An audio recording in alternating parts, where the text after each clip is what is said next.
Welcome to the Sportsline Podcast here on CHCH and Parrot TV. I'm Bubba O'Neil. No doubt, folks, just like yourself, are seeking sports content, especially when it pertains to athletes, teams, broadcasters, and executives from our very own backyard. Hey, long ago, we in the sports business used to call the months of July and August the dog days of summer, otherwise saying nothing's going on. Well, those days are long gone because when the action concludes off the playing surface, the business of sports begins. Translation, there's never an end to the conversation, hot takes, and drama. Currently, the CFL, MLB, NBA, WNBA, and the NHL all have storylines that are worth discussion. So let's bring in an old friend of mine. He is the longtime host of Gameplay on TSN 1050 Toronto and one of the fine columnists on CFL.ca, Matthew Cauz. Welcome back to the Sportsline Podcast. I'm so happy to be here. Also, shout out my girlfriend's family, the Hawk family. Yes. They watch CHCH literally every night for like the last 20 years. Every day when I'm here, I'm like, oh, look, there's Bubba on TV. Thrilled to be here, my friend. Good to see you. Yeah, great to see you too, partner. You know, let's start off. There's so much to discuss, and I want to talk a little CFL. And I know I listen and read your columns all the time, and I know you kind of hit me a little bit in your most recent column on CFL.ca, and it's your 5 things to sort of look at and respect and kind of consider over the last week or two. And the name that just keeps bouncing out at me is Cody Fajardo, the Edmonton Elks quarterback. Kind of the guy I feel like gets no respect. You agree? Yeah, oh, absolutely. And by the way, he also gets no respect from me if you follow my Twitter account, where some people get angry about sometimes where I rank him every 2 weeks for CFL.ca. And listen, Cody Fajardo's accomplished everything that you would want, winning a Grey Cup MVP, has had a long career. The criticism, if you want to call it that, is he's often, your safer quarterback, you're more just check down, just Ricky Ray type passer. But this year has been different, and what he did last week was incredible against Saskatchewan. Like, he was a mad bomber, over 500 yards, and I think you guys just showed the highlight of one of his biggest throws. It was like 3rd and 12. He didn't even go on a safe pass. He went downfield like 20 yards to TJ Luther. I was so impressed with Cody Fajardo. And, like a lot of football fans, I love seeing my quarterback challenge and go deep. And he was all over that in an impressive win against the Rough Riders. Now, look at the team right now. Number 1 in the West. I mean, you're talking about an Edmonton Elks franchise, and I'll go back to the Eskimos days, which I think you and I would agree were the charter franchise of this league for so many years. Yeah. And it's been a struggle for about a decade right now, let's be honest. Do you think people in Edmonton are beginning to believe that we're, quote, the city of champions, that they're going to go out in there and support? I mean, we're talking about some crowds, and I've talked to some people in Edmonton over the last couple of years that might have surpassed 6,000 to 7,000 people. Yeah, well, I mean, you hope they get better attendance, but I get why fans have been away, because as you said, since the prime days of Mike Riley, there's not been a lot to cheer for. But I think if you're an Edmonton fan, you have to believe in it now. You just beat Saskatchewan. You've beaten the Montreal Alouettes. You've beaten all the best teams in the league. Everything that you want to see, they've done it. And what was impressed me about the Saskatchewan game, they didn't do it with defense. Trevor Harris had 4 touchdowns himself. So they've shown they can win in different ways. So they should absolutely be believing in this team, especially with the BC Lions down a little bit. There's an opening there, and Winnipeg, we'll see with the health of Zach Collaros. If you're an Elks fan, you got to be thrilled. I think you certainly have to be thrilled, or at least, but I mean, I'll ask you straight up though. I mean, in your opinion, do you believe? Yeah, yes. Well, it's hard. It's a hard question to answer, because I don't want to just base it on this year. You want to base it on the last 2 or 3 seasons. But you know what? I'm in Toronto, where every year the Argonauts have a losing season. Then the next year they win the Grey Cup, usually beating a Calgary team that's got 5 more wins. So yes, I think you have to be a believer. They have Justin Rankin. Cody Fajardo's playing great. The defense is more than good enough to do it. So yes, absolutely. I needed a second to think about it. Edmonton Elks absolutely can win the Grey Cup. Okay, I'm going to go to the goggles for this one here. And I know I wanted to first start out and talk about Trey Ford and what's happening here in Hamilton, but I want to open this up a little bit too, because I think it really deserves some type of talk. I mean, and you know, I know you read sort of the same things that come across CFL.ca. These are just a couple of things that are happening in the league this year. Big plays are up 21% over 2025. 21 receivers are on pace for 1,000-yard seasons. Defenses are averaging 1.3 more sacks. Teams, we're looking at multiple comebacks. Even in that Montreal and Hamilton game, I mean, there were 7 changes of the lead. I guess where I'm going with this is, you know, we've had some rule changes. There will be more rule changes that come to the game in 2027. But at the end of the day, at times when I open up Twitter, which, you know, sometimes can be a trap, I see people complaining about the CFL. I feel like every game this year, with the exception of maybe BC and Toronto last week, is thrilling me. It's excitement. Like, I think I tweeted out something the other day, like, if you're not enjoying the CFL this year, there's something wrong with you. Oh, absolutely. And we'll call it out. The first year after COVID was a dog's breakfast of a season where every game was like 17-14 because teams were off for an entire year. But this year, what's the one common denominator is you've had a lot of healthy quarterback play. Now, hopefully, fingers crossed, Chad Kelly comes back soon and Nathan Rourke comes back soon. And we'll get to Bo Levi Mitchell. You mentioned the BC Toronto game. Why was that bad? Well, you know, it was Chase Bryce and then Nick Arbuckle came in, but Arbuckle's actually one of the better backup quarterbacks. But it has been great. You know, you've seen it. Fajardo's done the job. Trevor Harris has picked up right where he left off last year. Davis Alexander is maybe the best quarterback in football. Having Chad Kelly back makes football a lot more exciting because he's either throwing interceptions or 50-yard touchdown passes. It's an absolute thrill what he's doing out there, an unrepentant deep ball thrower. I love it. So, yeah, overall, we've seen great football. The issue with the CFL is when you only have 9 teams, if you have some injuries at quarterback and you have some young guys, you'll feel it more. In the NFL, there's 32 teams. There could be 15 of them with bad quarterbacks, but you can just focus on what Patrick Mahomes is doing. So, but as for right now, I've loved it. The league is in a great place. It is entertaining each and every week, and I'd say the same thing even if I wasn't writing for the CFL.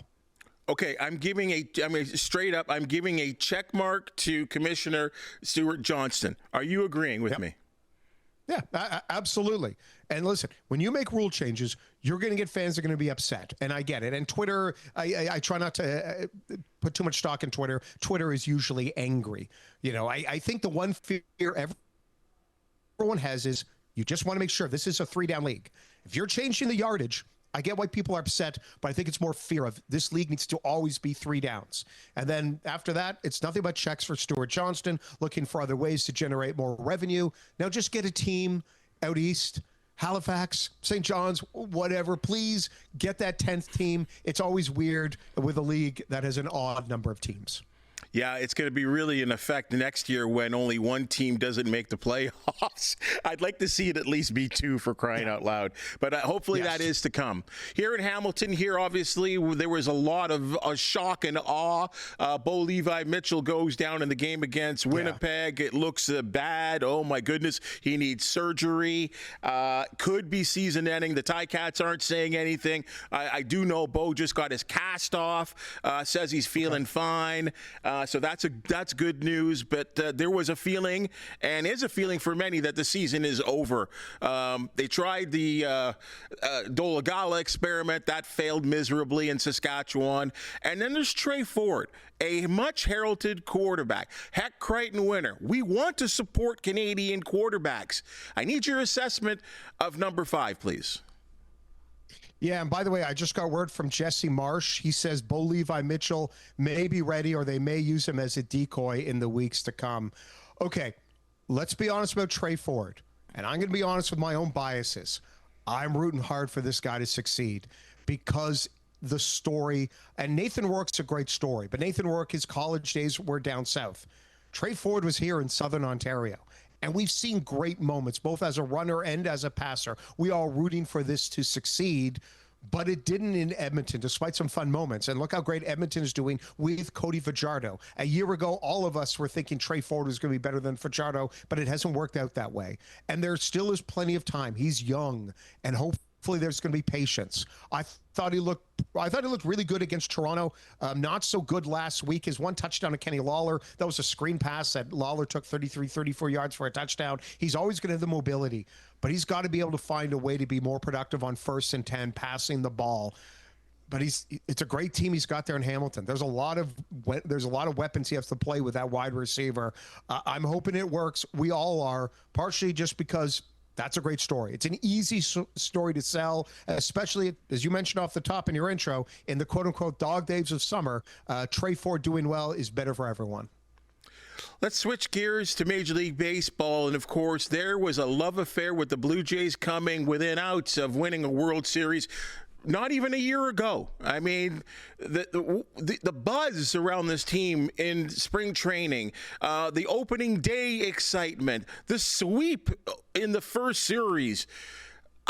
What's happened to the Blue Jays as we approach the trade deadline? And before I get to the should they sell at the deadline, which is, I know, an obvious question when we get to this time of the year, I got to get to something that came across Mike Wilner's podcast off the Toronto Star that just is kind of breaking today. If we can get to that board there, please, Justin. This is incredible what we've heard from Kevin Gausman.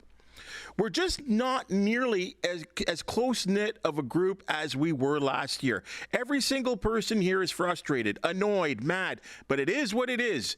This is the group that we've got. That's the Deep Left Field podcast with Mike Wilner, who's been here on this podcast multiple times. Matt Cauz, what's happened to the Blue Jays? It's funny, and I'm just going to do wild, reckless speculation, which is, I'm not a journalist, so I'm allowed to do it. But when he says we're not as close, we're not as tight-knit, part of that can just be when you're not winning, no one's as close. No one's as tight-knit. My only thought there is maybe there is some ramifications of losing Bo Bichette. And it's not like Bo Bichette has been a great player for the New York Mets, and I know he's gotten better since a tough first couple months. But maybe that's it. Maybe losing Bo Bichette, the team not doing everything they could to re-sign him, maybe that had some sort of residual effect in the locker room. I think the big thing, again, starts with what happened in spring training. Everyone was hurt. You know, Santander, Kirk, Jose Barrios hasn't played at all. Max Scherzer, you go up and down. Addison Barger, just all those injuries, and they never were able to find their rhythm. And then the other one is the biggest mystery in Toronto sports. What's happened to Vlad Guerrero Jr.? It's not injuries. It's not off-season issues. It's not anything personal. He was great not that long ago in the highest pressure in the playoffs, where the pitching's at its best. 73 at-bats. He had more home runs in the playoffs last year than he has this entire regular season. It's injuries, and it's Vlad, and maybe at some point we'll find out more that the inability to keep Bo Bichette, maybe that had a bigger impact than we imagined. It's interesting that you bring up those two names and the fact that maybe, which really hasn't been discussed, and I know there's been kind of this thought, at least about a year ago today, that there was going to have to be a choice. Is it going to be Bo that we keep, or is it Vladdy that we keep? Is it the fact that they aren't together that kind of set off a negative tone? And it's interesting that you brought up the problems with Vladdy Guerrero at the plate. He had a tremendous run at the World Baseball Classic as well, too. Yeah. So this started from the time he put on the Blue Jay uniform, and we talk about for a long time his on-base percentage was good, but that's all dropped off. No home runs at home. Have we seen anything like this in terms of a drop-off in one season of a Toronto sports athlete? No, we haven't. I mean, it's as simple as that. When you put in it, he's 27. Like George Springer, we all thought there was going to be a drop-off because of his age. That hasn't come as a surprise. Now, the severity of the drop may be a little bit. Vlad's in his peak. As you said, Vlad was matching home runs at the WBC. He should be great, and he hasn't been. There's not a big injury. There's not a torn MCL. There's some talk of some back injuries or this or that, and he had the hamstring the other day, but no home runs at Skydome. That's a hitter's ballpark. You're not talking about some giant cavernous stadium. It's Skydome. He should be hitting home runs. I remember Buster Olney from ESPN at the beginning of the year said he had Vlad as his favorite to win the MVP. He's not even a top 10 American League first baseman this year. It's scary to see. Okay, so obviously the question comes up. We're looking at a trade deadline that's just days away. Is it the responsible thing to do that at least players that are on expiring contracts, that they find a way to trade these players? Yeah, absolutely it is. The Jays are not making the playoffs. They're not. Everyone can point to the outlier here or there, but the Jays aren't making the playoffs. We haven't seen them have that 13 wins over 15 game stretch. The best was 8-10, but that was months ago. So yeah, they should absolutely be sellers. And what you're hoping for is an expression I came up with. Can they summer camp Kevin Gausman?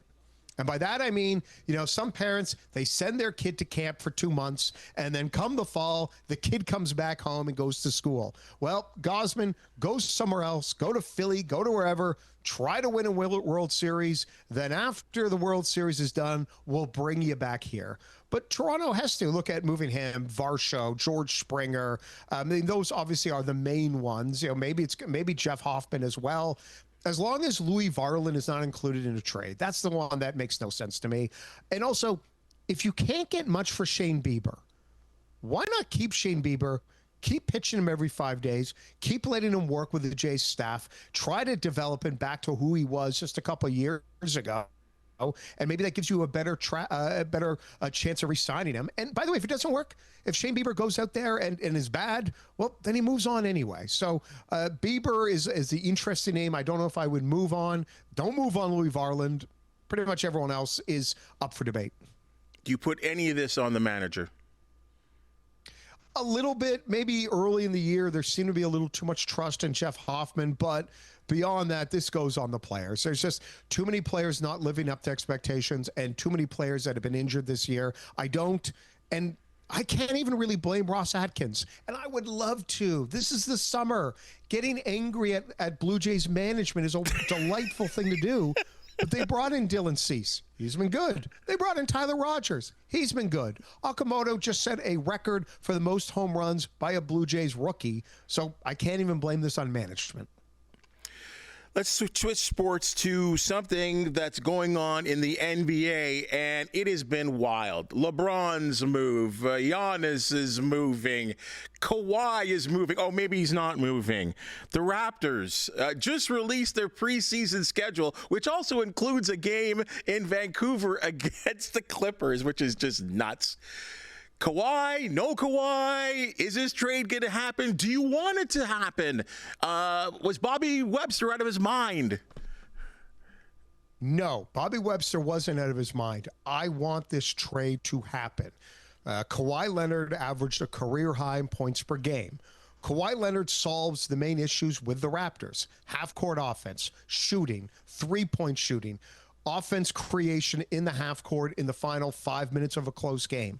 Kawhi is A+ at those things. He's still a very good defender. He's not what he was 5 years ago. None of us are who we were 5 years ago. So yes, I absolutely want this deal. It makes a ton of sense for Toronto.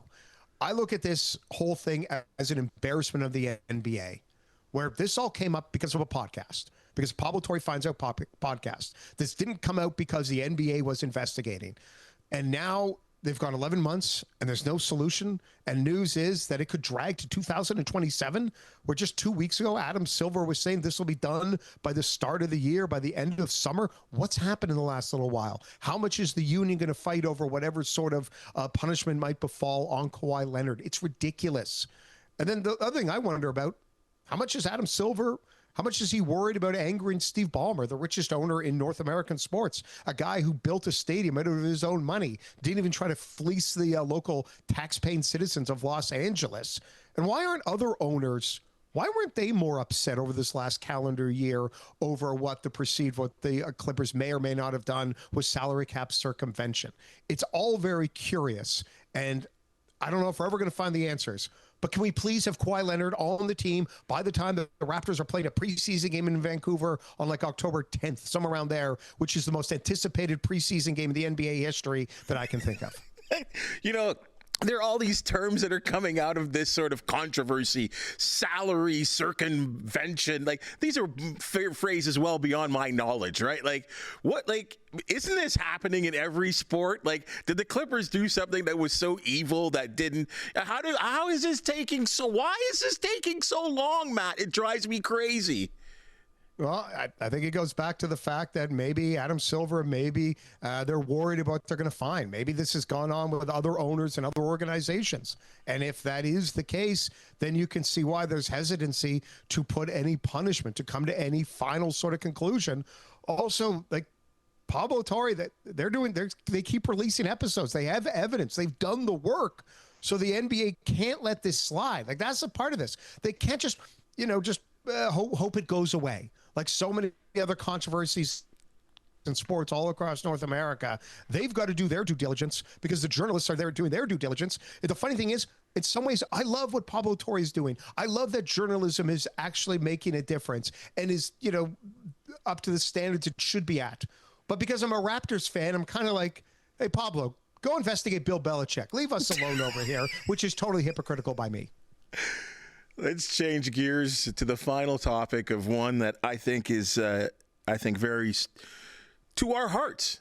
When you and I got in this business many moons ago, it was a completely different business. It was one that you wanted to be in. And I think both of us are probably saying to ourselves, we're fortunate to still be in at this point of our ventures. Yep. But it's changed. And the world has changed. And I think I continue to use the word evolve. So I think you and I have learned to evolve in this business as well, too. And those that don't evolve will not be in this business.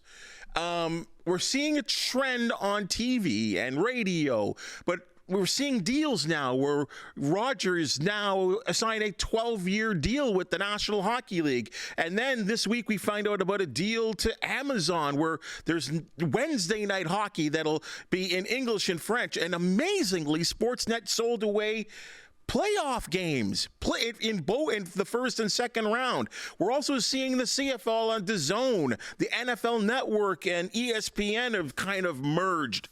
Matt, what's happening out there, and how does this going to affect sports fans? Most importantly, for the people that are watching this. Yeah, it's going to massively affect them. You've now got to start paying more money. It's as simple as that.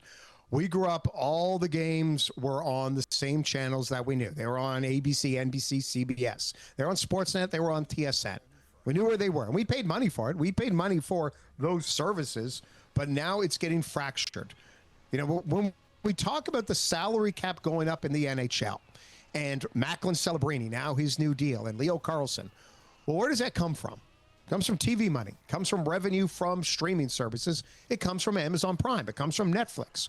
So it's great for the players. It's great for the league, but someone's got to pay for it all.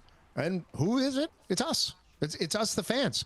I know I'm not a massive soccer guy, but I know every friend, everyone I know who follows international soccer, they've got to pay for 5-6 different streaming services just if they want to get every game.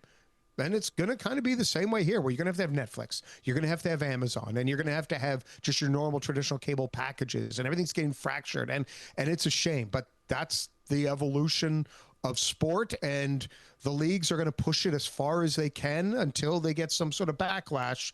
I don't know when that's going to be. This is just about making as much money as you can, which is fine. I get it. Sometimes I wonder about a theory called enoughness. If everyone's rich enough, do you need to really continue to be richer? You work for TSN and have for many years, for decades now. And Sportsnet, Rogers Sportsnet now have kind of moved in, and it's like they own Toronto sports right now when it comes to, a lot of the TV contracts right now. The word I keep hearing from a lot of consumers that have nothing to do with our business, they're upset because of the word monopoly. Should we frown at that? Yeah, we absolutely should. And let's lay the cards. I've been at TSN on and off for, oh boy, we're going to be getting close to 30 years. So I'm on Team TSN, and then there's Team Sportsnet. I'm Bell, they're Rogers. We're the Montagues, they're the Capulets for the Shakespeare fans out there. That's the reality. What bothers me is I don't like everything being owned by one group. And now you have Rogers, who owns basically everything. That always makes me nervous. It makes me nervous because then does the teams being run, is it about making sure shareholders get a healthy dividend every quarter? And what impact does that have on tickets, on how expensive it is to go to a game, on teams trying to win versus, when you have an owner like Mark Cuban, whose birthday is tomorrow, actually, where, it's like, we're going to do whatever it takes to win. I don't care about profit. I just want to win games. How is that going to go away? And then on the broadcast side, I want Sportsnet to survive. But I want TSN to. I hate when I hear about stations out west being canceled, being eliminated. And by the way, we had one in Hamilton as well that was great that got taken away. I don't like when you see monopolies because then everything becomes about the bottom line, and then who gets cut, who loses jobs. And how about young people getting into the industry? It makes it harder for them to get in sports media, and then they have to find other ways. And I'm sure they will. Young people are far smarter than me. They'll figure it out how to get content out there. But we're just in a very difficult time, and I don't like seeing a monopoly. I just like seeing lots of different options with lots of different voices, no matter what TV station you are on. Do you think it will ever get to a point where people turn away from sports? We're already seeing, in some cases, declining attendance in all leagues because in some ways, people will tell you the experience of watching on your 60-inch big screen may be better than actually being at the actual arena or facility where the games are being played. But if we have to pay per play, pretty much in terms of viewing, do you think that's a danger for sports overall? It's a good question because on one level, there's nothing more valuable than live TV. There's a reason why these networks pay so much money to the different leagues because there's always an intention for it. Just as humans, we love watching sports because there is meritocracy. There's genuine suspense. We don't know what's going to happen. And the human element to it that you're not going to get in any sort of scripted fare. Even as great as the Odyssey is, I think people were more stunned by a lot of things they saw in the World Cup. So I think there's always going to be a thirst for it. The attendance at arenas, yeah, I think that's going to get hit. And the biggest bummer is when it becomes so monolithic, where the only people going to Leaf games and Raptor games, because there's only 41 home games, is just the wealthy. Or if it's someone that's middle class, they're going less, and it's so much more of a sacrifice. I hate that it's going down that road, but ask Taylor Swift fans how they feel about how much money they spent for a concert ticket. It's interesting, at least in these parts, we're seeing a movement all of a sudden to watching more junior hockey. The Canadian Baseball League with the Welland Jackfish and the Toronto Maple Leafs and the Hamilton Cardinals. The PWHL, I think, is going to explode. It's amazing that people are starting to look at alternate ways of sports entertainment and taking their families to games and not having to put a mortgage on their house for it. Yep, throw in the Toronto Tempo as well. That just started their initial season. Yeah, people are going to find other ways to be entertained, and there is. It doesn't just have to be the professional league. There are the minor leagues that are going to provide a ton of entertainment as well. The same way we kind of bounce back and forth. Sometimes we love TV more. Sometimes we love movies more. A lot of times it just depends on the content and the price that we're willing to pay. Matt, this has been tremendous talking sports with you. I love having you on the podcast, and I think back to, some of those days back in the grill room, and boy, I can't believe that was so long ago. It was amazing, though, but it was part of what made, what we do in this business so fun. So keep doing what you're doing. You do a great job. I love it when I can slip out to the car when I'm at work and still hear you between, was it 2 and 4, right, on TSN 1050? Yep, 2. Correct. Yep. 2 to 4. And also I'm hanging out with my girlfriend's family. I'll be watching you tonight on CHCH. If it's you, Andrew Damlin, whoever it is, I'll be watching. I must ask you the one question, what I always ask you right now. We're approaching the month of August right now. Still a little hot outside. People are enjoying some outdoor fairs and, of course, some music outside. What should be my wine of choice right now, and where should I go, especially in the Niagara region? Okay. you got to go to Leaning Post. It's like Hamilton's Winery. It is so close to where you are. It's a husband and wife team. They started it about 15 years ago. They are a great underdog story. And the Chardonnay, Pinot Noir, killer stuff. Wonderful people, wonderful wine, and close to Hamilton. Check out Leaning Post. Mr. Savant, thank you so much. And, of course, where can we find you? And, of course, your wine column as well, too. Oh, yeah. Matt Talks Wine and Stuff with Interesting People podcast. And, of course, TSN 1050. Usually gameplay from 2 to 4. But in the summer, you'll often hear me from 6 to 10 in the morning, filling in for other people when they're off. So I sort of bounce around all over the place. Appreciate you always, partner. Take care. All right, take care. Folks, that's your Sportsline Podcast for the day. And if you've just seen and heard, we love talking sports with great guys like Matt. If you do know of an athlete, team, or event to promote the Sportsline Podcast, you want to hear from you, please hit that thumbs up, like, and subscribe button. If you have something to say, please comment. For the wonderful people that make the Sportsline Podcast possible, thank you so very much, and we will see you very soon.